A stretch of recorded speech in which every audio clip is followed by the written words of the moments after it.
Go ahead and start our post-race fourth annual UNOH 225 NASCAR Camping World Truck Series race here tonight at Kentucky Speedway.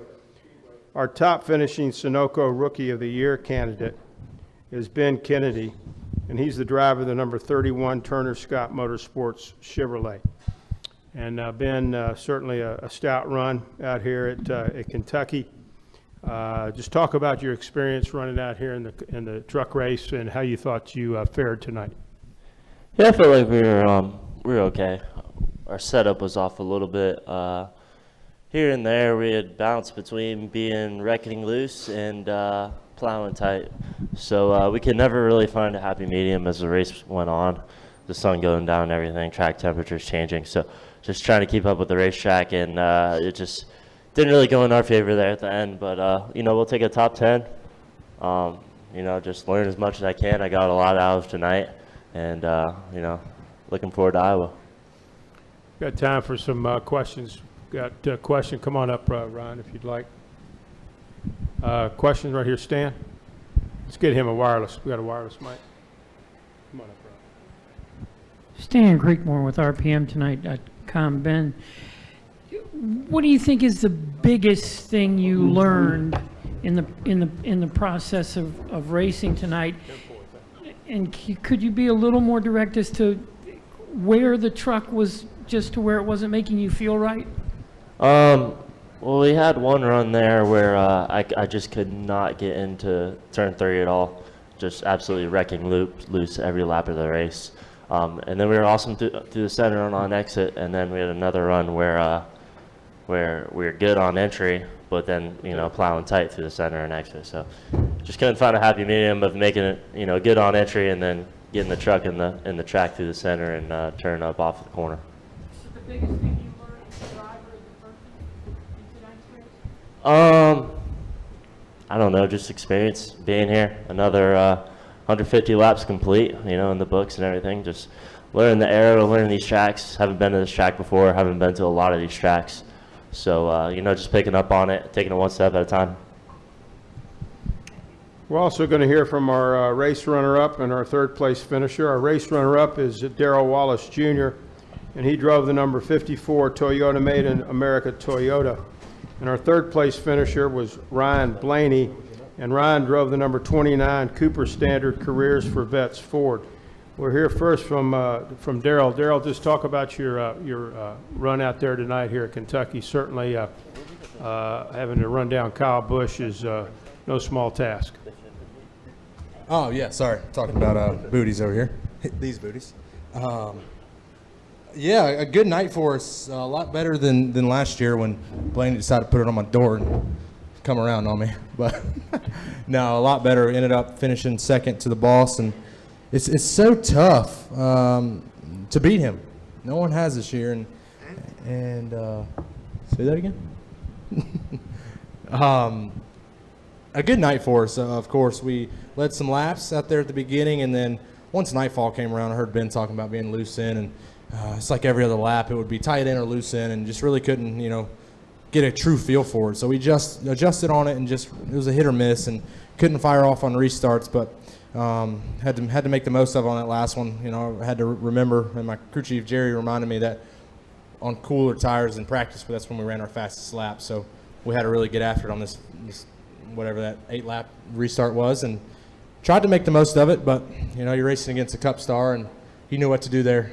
He got me a little loose on the bottom, so I fell in second and tried to hold off the rest of the guys. So a good night for us. The Made in America Toyota Tundra was pretty stout. We can improve on our mile-and-a-half program and be ready for the next one. So excited to be in Daytona next weekend with Coca-Cola and JGR in the Nationwide Series. So that'll be exciting for us.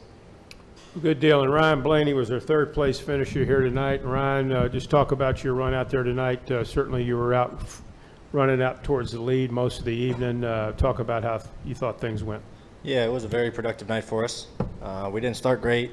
We fell back a few spots in the beginning and had to work our way up towards the front. And we weren't really good. In the first 50 laps of the race, we were really loose into 3. And then I'd be really tight in each corner.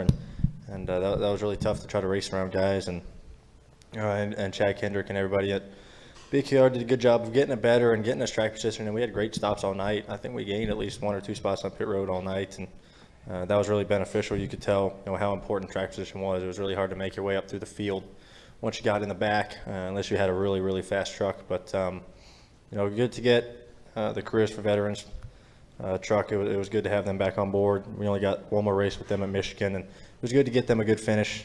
We're really happy that they're on board and for all they do. So, we got work to do to keep up with Kyle, and we've seen that all year and in all his races. Everyone's got a lot of work to do to try to run with him. But everyone's at BKR is working really hard to try to make that happen, and really excited to go to, I think, Iowa as our next race. So. Very good. Any questions for Ryan, Ben, or Darrell? Go ahead. First night NASCAR Wire Service. Darrell, you said coming into tonight's race that you just wanted to finish. Were you expecting to finish second to the bus? I think everybody was. Starting out in practice, we were okay. It was one of them gateway deals. I didn't really think we'd fire off okay like we did, and we ended up doing it, but just come up 1 spot short. But you just got to stay on top of it. We fell back a little bit there on pit stops, and 2-tire, 4-tire cycle it out, and had to work our way up through. And strategy, our caution ended up falling our way, and restarted third behind Blaney and Kyle, and just had to make the most of it and go out there and do something spectacular. Tried it without wrecking, and that's the biggest thing I want to take away is not wrecking here and keep improving on the points.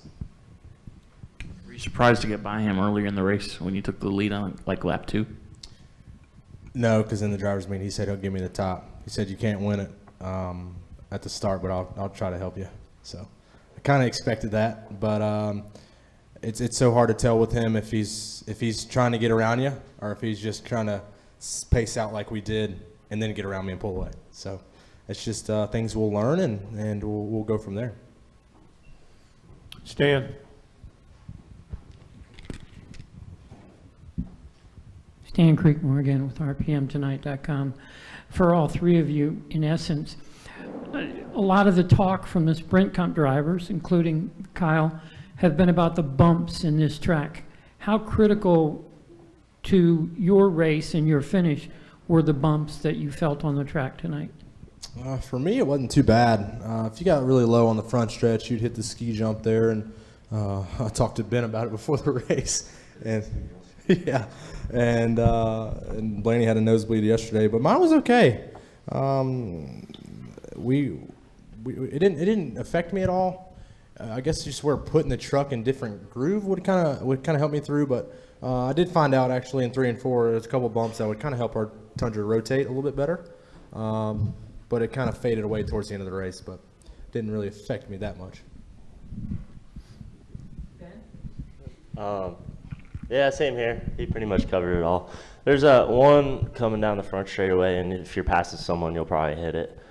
It's kind of hard to get around it, but it doesn't really affect your speed all that much. And then 3 and 4, like Darrell said, sort of depended how you hit it and how your truck was set up at that point.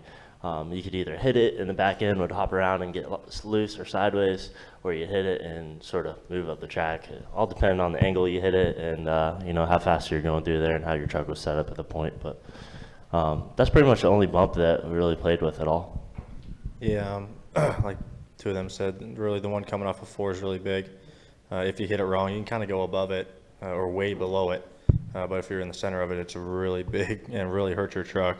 And you try to avoid that as much as possible. And no, the corners aren't that rough. 1 and 2 is fairly smooth, and there's a pretty decent bump into 3 actually right when you start to turn, and that can get you upset if you kind of hit it wrong, like they said. But it's bumpy, but it makes character to the racetrack, and I think that's what makes it a really fun place to race on, and makes for great racing like you saw tonight.